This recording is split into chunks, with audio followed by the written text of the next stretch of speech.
Olá, pessoal, tudo bem com vocês? O tema deste vídeo é o desenho de peças plásticas, então nós vamos falar um pouquinho sobre a projeção das peças, o que precisa ser levado em consideração, pensando no processamento e a aparência final desta peça. Os integrantes do grupo sou eu, a Beatriz, a Camila, o Guilherme e a Jennifer. Então, antes de entrar realmente no tema, nós gostaríamos de trazer uma introdução sobre o processo de injeção. O processo de injeção, ele traz o tema moldagem. É justamente a moldagem do polímero deste plástico em um molde que vai ter um formato final de uma peça. Então, o plástico granulado em pellets, ele vai entrar no funil de alimentação, ele vai passar por um canhão na unidade de injeção, tendo essa troca térmica. Então, ele vai estar fundido, ele vai ir para o molde, onde tem uma placa móvel e uma placa fixa, e vai ter a extração dessa peça plástica. Então, no processo de injeção, o polímero ele vai ter diversos fatores onde você precisa pensar, como por exemplo na temperatura, na pressão que vai estar essa peça plástica, a extração, como que vai ser essa extração. Então, diversos fatores do processamento precisam ser levados em consideração. Então, para a projeção de uma peça, você precisa pensar no desenho do produto, nas dimensões finais, que requisitos que ele vai ter, ele vai precisar atender alguma norma ou não. O material plástico se refere à resina, se vai ser uma poliamida, um PP ou polietileno de alta densidade.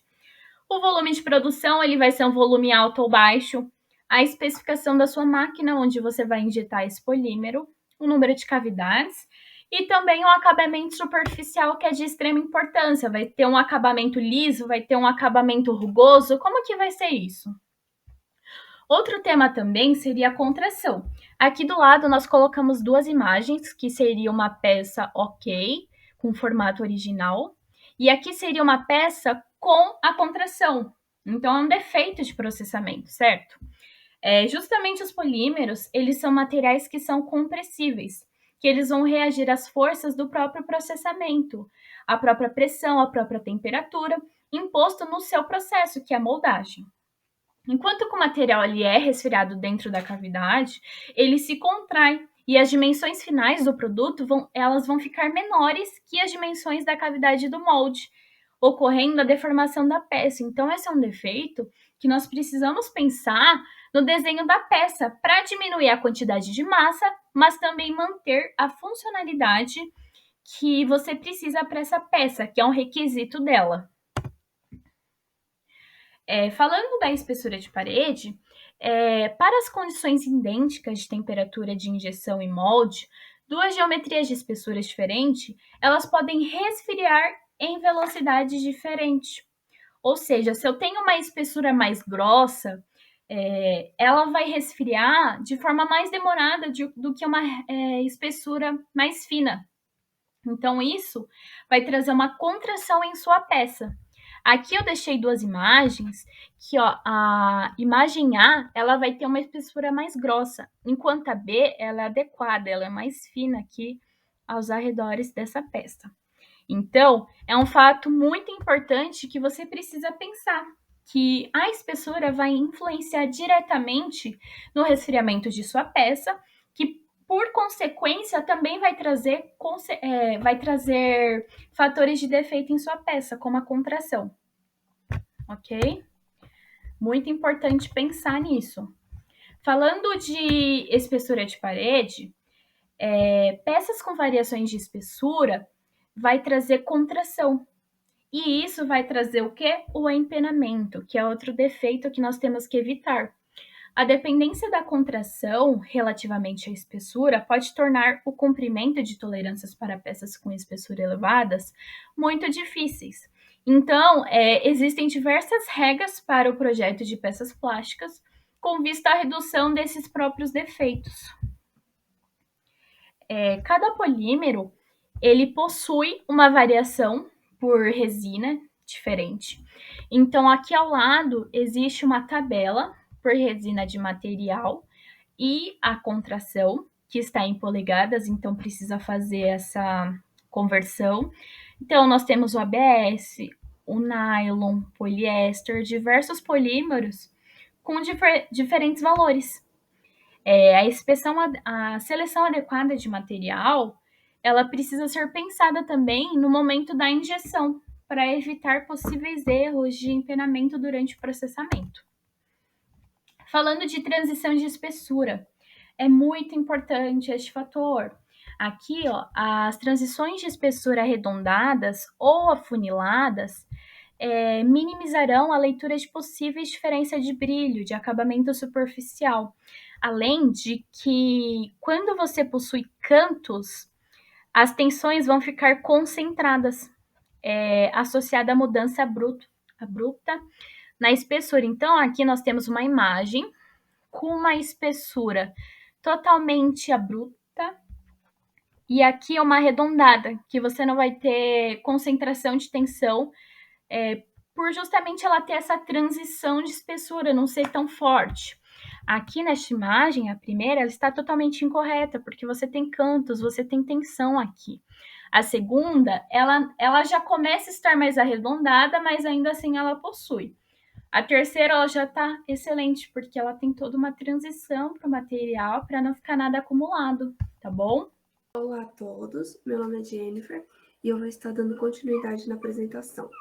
Eu vou falar um pouquinho agora sobre a uniformidade de parede. A uniformidade de parede do produto, ele é considerado um dos pontos mais críticos a ser levado em consideração. Por quê? Ele pode provocar problemas de moldagem. Um desses problemas, por exemplo, são as marcas de rechupe, deformações e diferenças na contração. Quando utilizado o uso uniforme do material, ele irá promover o fluxo homogêneo do material na cavidade e ele vai conseguir assegurar condições similares de resfriamento.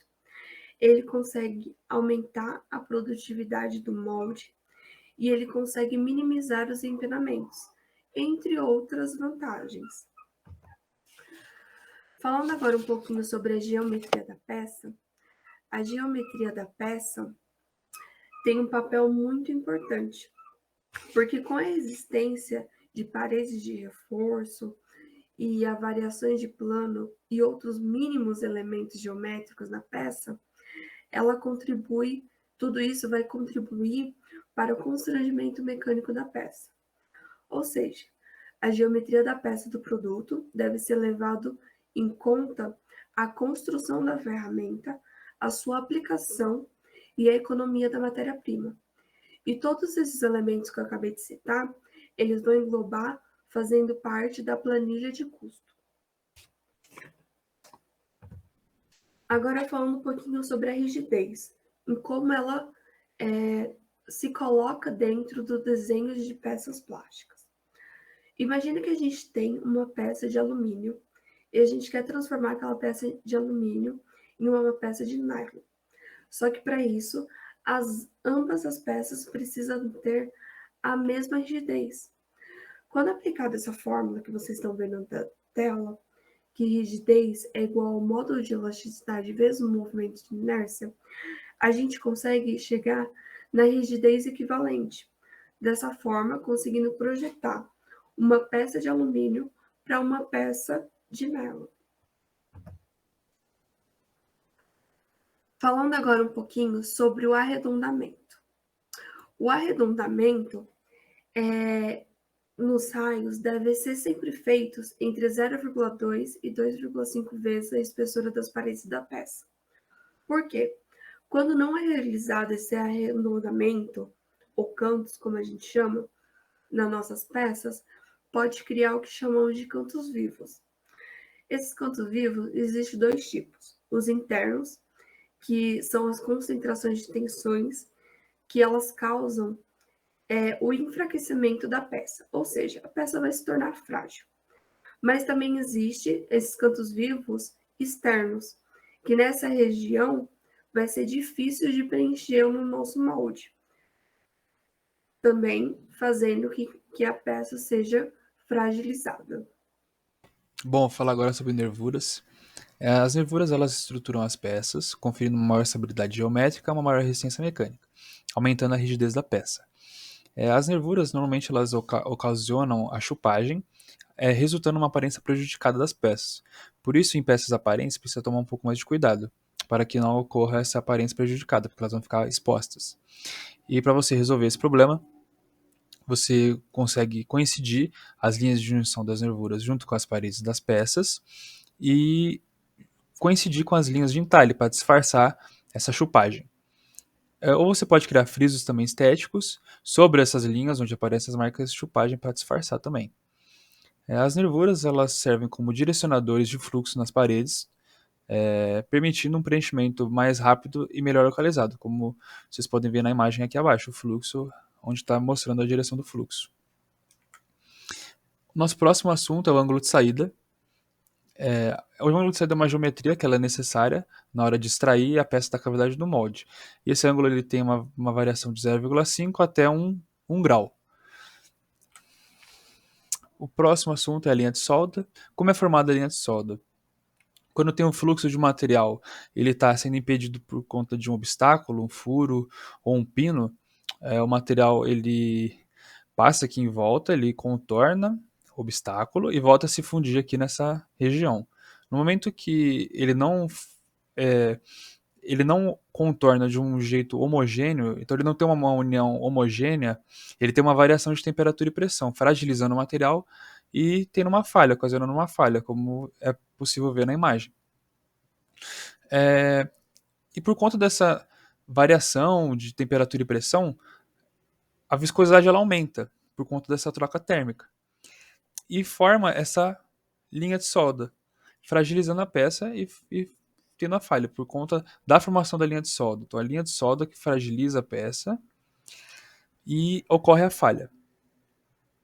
Bom, para resolver esse problema, você pode manter a temperatura na região da solda mais próximo da região do ponto de injeção, ou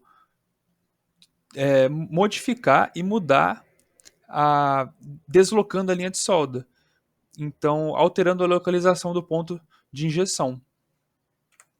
Nosso próximo assunto são as presilhas.